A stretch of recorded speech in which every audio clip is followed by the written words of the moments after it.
नमस्कार।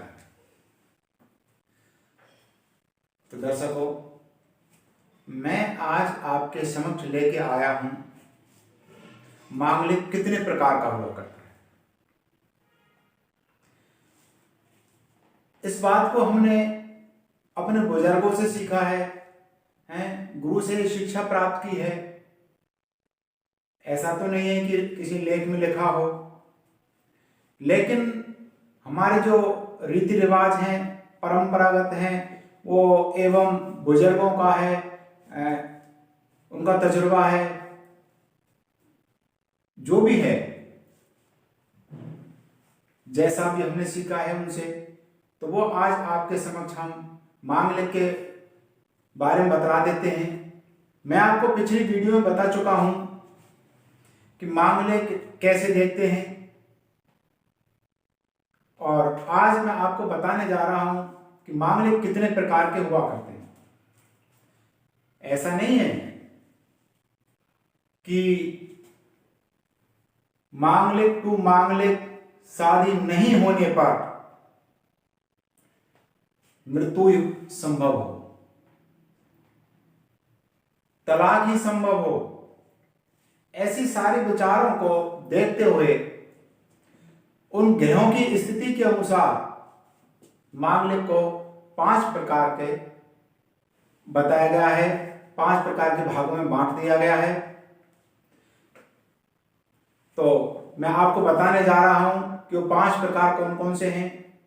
तो पहला मांगलिक है वज्र मांगलिक, दूसरा है सोना मांगलिक, तीसरा है तांबा मांगलिक, चौथा है आंशिक मांगलिक, और 5वां है उच्च मांगलिक। हम पंडित जियों के पास जाते हैं, बड़े परेशान रहते हैं, हमारा बच्चा मांगलिक है, तो कैसा मांगलिक है? तो पंडित जी कहते हैं पूरा मांगलिक है। कोई कह देता अधूरा मांगलिक है, कोई कह देता आंशिक मांगलिक है, और कोई बताता है कि जी आपका बच्चा तो मांगलिक ही नहीं है, ये तो चंद्र के और शनि की छाया पड़ी हुई है, उसके कारण ये मांगलिक से दोष कट रहा है।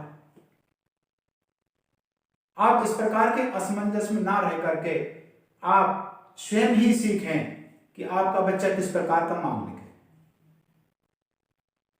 और ये 5 प्रकार के जो मांगलिक हैं, 5 प्रकार के मांगलिकों का प्रभाव अलग अलग पड़ा करता है, जो मैं आपको बताने जा रहा हूं। वज्र मांगलिक की शादी यदि बिना मांगलिक से करते हैं तो पति पत्नी में एक ही मृत्यु हो जाया करती है, ऐसा हमारा बुजुर्गों का कहना है।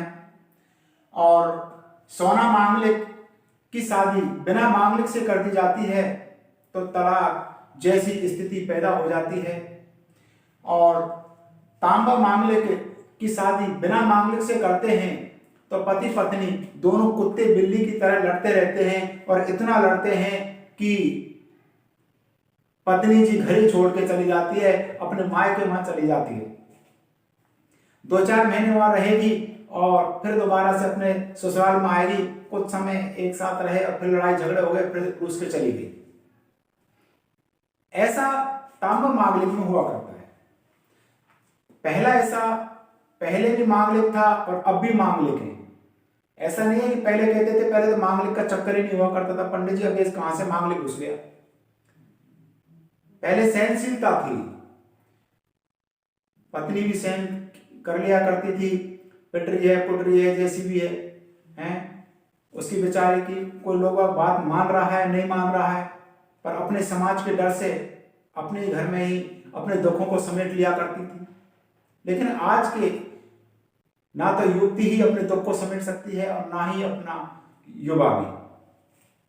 युवकी, क्योंकि दोनों ही तेज है। प्रिय दर्शकों, चलते हैं आंशिक मांगलिक की ओर। आंशिक मांगलिक के अंदर क्या होता है कि पति पत्नी में झगड़े तो होते हैं, परंतु शाम तक वो एक हो जाया करते हैं। उनमें किसी प्रकार का ना तलाक होती है, ना मृत्यु होती है, ना वो रूस हो जाती है। तो आंशिक मांगलिक हुआ करता है। इसलिए कोई इसको आंशिक मांगलिक कह देता है, कोई कह देता है मंगल की छाया है, मंगल का दोष है। तो सब मांगलिक की परिभाषाएं हैं। अपने अपने क्षेत्र के अनुसार अलग अलग नामों से इनको पुकारा जाता है।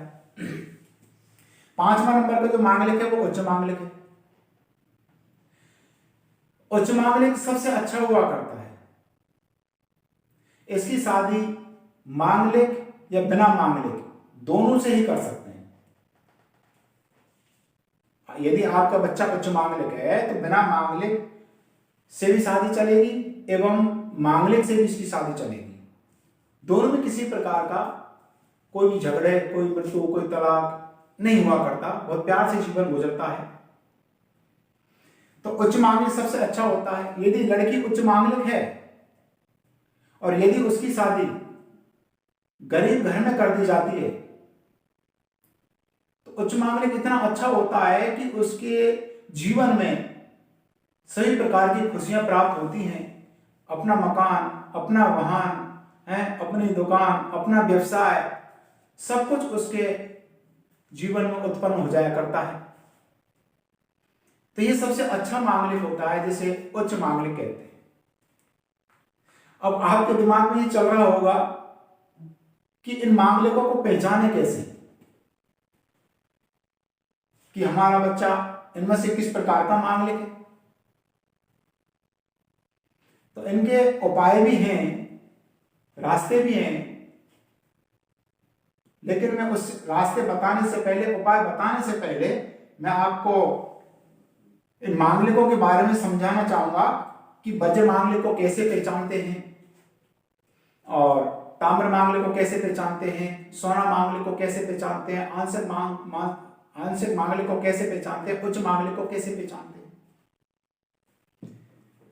तो पिछली वीडियो में आपको बता चुका हूं मांगलिक किस प्रकार देखते हैं, लेकिन फिर भी एक बार फिर दोबारा से दोहरा देता हूं मैं कि मांगलिक कैसे पहचानते हैं। इनको स्थान कहते हैं। ये पहला स्थान है, गिनती से नहीं, मन से। हमको हमेशा के लिए मान के चलना है कि पहले स्थान है।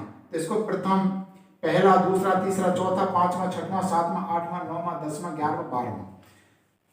तो ये हमारा पहला है, पहला, दूसरा, तीसरा, चौथा, पांचवा, छठा, सातवां, आठवां और 9वां, 10वां, 11वां, 12वां। यानी 1, 4, 7, 8, 12 इन स्थानों पे कहीं भी मंगल बैठा है, यहां बैठा हो, यहां पर बैठा हो, यहां पे हो, यहां पे हो, यहां पर कहीं भी मंगल बैठा हुआ है तो आपका बच्चा मांगलिक है, यानी आप मांगलिक हो। अब उनको पहचानना है कि आपका बच्चा वज्र मांगलिक है या सोना है, ताम्र है, आंशिक या उच्च है। तो सबसे पहले आपको जानना है इस क्षेत्र पे, इसको सप्तम स्थान कहते हैं, जो मैंने इसमें लिख रखा है। ये 1, 2, 3, 4, 5, 6, 7, इसको सप्तम स्थान कहते हैं। तो सप्तम स्थान का जो मालिक है वो कहां बैठा है, कैसी स्थिति में बैठा है, उसमें कितनी पावरता है या उसके अंदर कितनी निर्बलता है या बिल्कुल वो क्षीण हो रहा है, अस्त हो रहा है या वक्री हो रहा है। यदि ऐसी स्थिति उस ग्रह के अंदर उत्पन्न होती है एवं इसके साथ शनि, राहु, सूर्य की दृष्टि है, ये स्वयं उसके ऊपर विराजमान है, तो वज्र मांगलिक होता है। तो अब हम चलते हैं इस जगह 4, 5, 6, 7, 8, 9, 10, 11, 12, 1, 2, 3।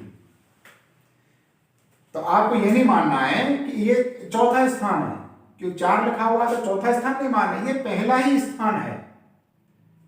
हमारे मन के अंदर गिनती चलती है, पहला ही स्थान है। ये जो 1, 2, 3, 4, 5 जो इतनी ये 12 तक की गिनती लिखी हुई है, ये तो राशियां हैं। मेष राशि, वृष राशि, मिथुन राशि, कर्क राशि, सिंह राशि, कन्या राशि, तुला राशि, वृश्चिक राशि, धनु राशि, मकर राशि, कुंभ राशि और मीन राशि, ये तो राशियां हैं। लेकिन स्थान कौन सा है, पहला। तो हमें जाना है 7वें स्थान पर। 1, 2, 3, 4, 5, 6, 7, 7वां स्थान। 7वें स्थान में 10 नंबर लिखा हुआ है, और 10 नंबर का मतलब होता है शनि।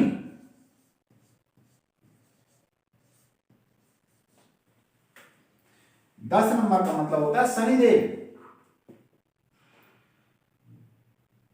ये जो नंबर 10 में लिखा हुआ है इसका मतलब होता है मकर राशि, और मकर राशि का जो स्वामी है वह शनिदेव है। तो आप समझ गए होंगे कि यहां पे जो नंबर लिखा होता है उसका हमें स्वामी को देखना है, उसके मालिक को देखना है कि उसका मालिक में ताकत है या नहीं है, निर्बल तो नहीं हो गया, अस्त तो नहीं हो गया, बकरी तो नहीं हो गया, कहीं शनि राहु सूर्य की दृष्टि तो नहीं है। तो आप देखो समझने में थोड़ी सी कठिनाई आ रही होंगी, लेकिन आप कोशिश करोगे तो अवश्य समझ जाओगे। ये इसका स्वामी शनिदेव है, और शनिदेव इस छठे स्थान पर बैठ जाते हैं, और इसके साथ में सूर्य विराजमान है, और राहु आपका यहां पर है। तो ऐसी स्थिति में वो वज्रमंगलिक बन गया। अब वो कैसे, आप थोड़ा विचार कीजिए, आप थोड़ा ध्यान दीजिए इस चीज पर। सूर्य के साथ में शनि हो जाने पे शनिदेव अस्त हो चुके हैं, पावरलेस हो चुके हैं, और कोई भी ग्रह होता है छठवां स्थान पर आ जाने पर वह पावरलेस हो जाया करता है। तो शनि अस्त हो चुका है,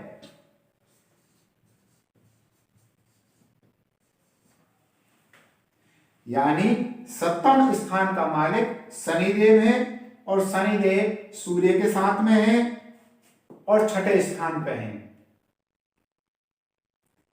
इधर से राहु इस सप्तम स्थान को देख रहा है। तो वो कैसे, देखो अभी मैं बता देता हूं आपको। राहु, वैसे मैं पिछली वीडियो में इनकी जानकारी पहले दे चुका हूं, दृष्टियों के बारे में।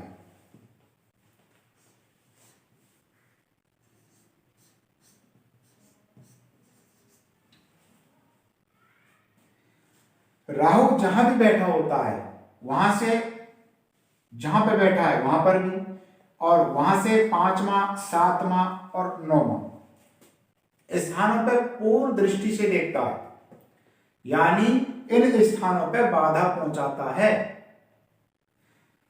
तो देखो यहां से गिनते हैं, राहु जहां पे बैठा हुआ है तो एक पहला हो गया, यहां से गिनती करते हैं। एक, तो मैंने एक लिख रखा है, 1 2 3 4 5,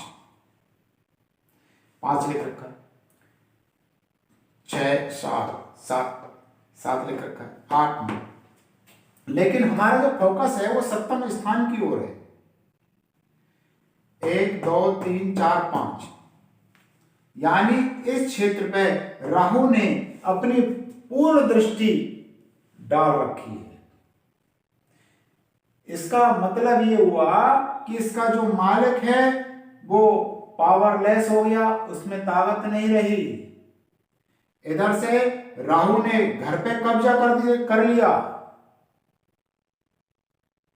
तो जब राहु इस सप्तम स्थान को देखता है, या शनि सप्तम स्थान को देखता है, या सूर्य सप्तम स्थान पर विराजमान होता है, या पहले स्थान पर विराजमान होता है, तो वह वज्रमंगली हुआ करता है। तो दर्शकों, मैं आपका अधिक समय नहीं लूंगा, क्योंकि व्यक्तियों के पास में इस भागम भाग की जिंदगी में समय कहां है, लंबी लंबी वीडियो को देखने के लिए समय कहां है। सब अपने काम में व्यस्त हैं, और इन ग्रहों के कारण उनके जीवन में नई नई समस्याएं उत्पन्न हो जाया करती हैं, तब उनको उन समस्याओं के पीछे दौड़ना पड़ता है। यदि इन ग्रहों को हम निवारण करें, इनका उपाय करें,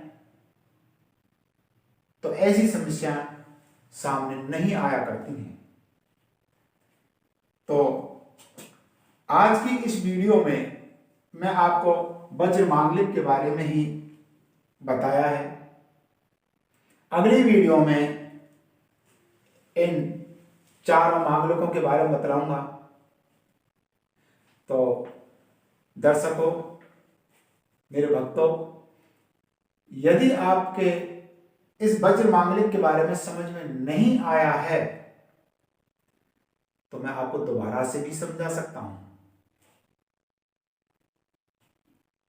वो बातें आप कमेंट बॉक्स में लिख के और भेज सकते हैं।